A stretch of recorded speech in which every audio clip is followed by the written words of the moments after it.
first, let's call up John for our inspiration. Help me welcome John.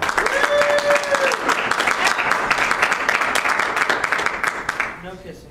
No kissing. We'll always have Paris.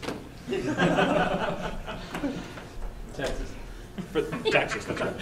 For this morning's inspiration, I've chosen a passage from Richard Rohr's book, The Naked Now. Richard Rohr is a Catholic priest as well as a mystic who runs a retreat center in New Mexico.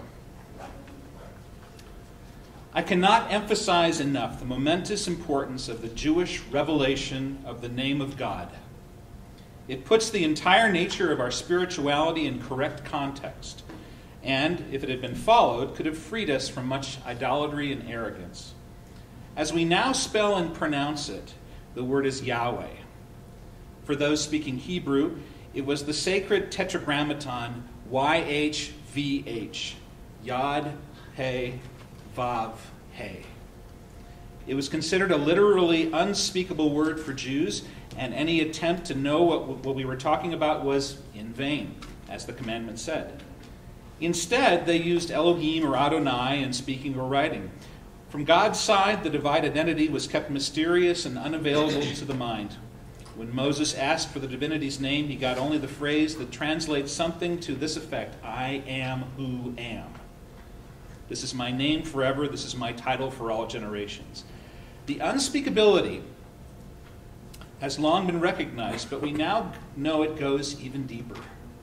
Formerly, the word was not spoken at all, but breathed. Many are convinced that its correct pronunciation is an attempt to replicate and imitate the very sound of inhalation and exhalation. The one thing we do every moment of our lives is therefore speak the name of God. This makes it our first and our last word as we enter and leave the world. For some years now, I have taught this to contemplative groups in many countries, and it changes people's faith and prayer lives in substantial ways. I remind people that there is no Islamic, Christian, or Jewish way of breathing.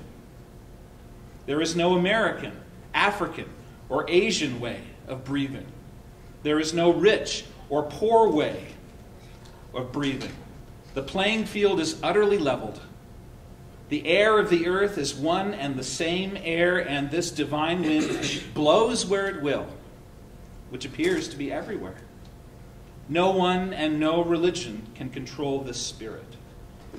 When considered in this way, God is suddenly as available and accessible as the very thing that we all do constantly: breathe.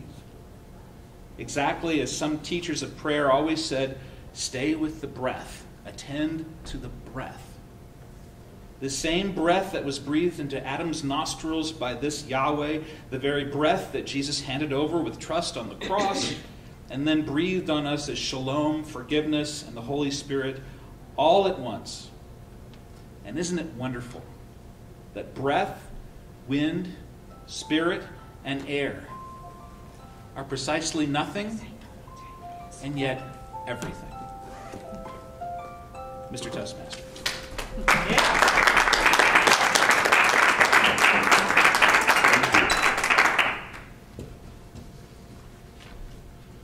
That's a $5 charge for the phone. Ha ha ha, Smarty Burger. It was with his speech.